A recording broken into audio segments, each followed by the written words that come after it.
بیٹا دروازے پر کھڑا ہے، ماں کبھی آسمان کو دیکھتی ہے، کبھی مخدوم بہاری کو دیکھتی ہے، ماں کبھی آسمان کو دیکھتی ہے، کبھی مخدوم بہاری کے کپڑے کو چھوتی ہے، ماں کبھی آسمان کو دیکھتی ہے، کبھی مخدوم بہاری کے جسم کو چھوتی ہے۔ مخدوم بہاری کہتے ہیں اے میری ماں بات کیا ہے؟ تو مخدوم بہاری کی ماں کہتی ہے اے بیٹا کہیں میری نگاہ کا قصور تو نہیں ہے، کہیں بڑھاپے کی وجہ سے تو ایسا نہیں ہو رہا ہے۔ مخدوم بہاری کہتے ہیں اے میری ماں آخر بات کیا ہے؟ تو مخدوم بہاری کی ماں کہتی ہے اے بیٹا میری نگاہ دیکھ رہی ہے اے کہ بارش ہو رہی ہے، میری نگاہ دیکھ رہی ہے اے کہ پتھر گر رہے ہیں، اے بیٹا کہیں یہ میری نگاہ کا قصور تو نہیں ہے؟ تو مخدوم بہاری کہتے ہیں اے میری ماں یہ تیری نگاہ کا قصور نہیں ہے بلکہ بارش بھی ہو رہی ہے اور پتھر بھی گر رہے ہیں۔ تو مخدوم بہاری کی ماں کہتی ہے اے بیٹا اگر بارش ہو رہی ہے، پتھر گر رہے ہیں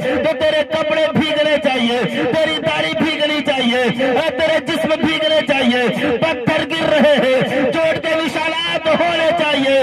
تو مخدوم بہاری کہتے ہیں اے میری ماں وہ تو یاد کر جب میں تجھ سے جدا ہوا تھا تو تو نے اپنی ممتا کی آنچل کو اٹھا کر پروردگار عالم کی بارگاہ میں دعا کیا تھا کہ اے مولا جب جب آندھی آئے، جب جب طوفان آئے، جب جب پتھر برسے تو میری ممتا کی آنچل کو میرے شرف الدین کے سر پر سایہ بنا دینا۔ اے میری ماں رب کعبہ کی قسم جب جب آندھی آئی ہے تو تیری ممتا کی آنچل نے میری حفاظت کی ہے، جب جب پتھر برسا ہے تو تیری ممتا کی آنچل نے میری حفاظت کی۔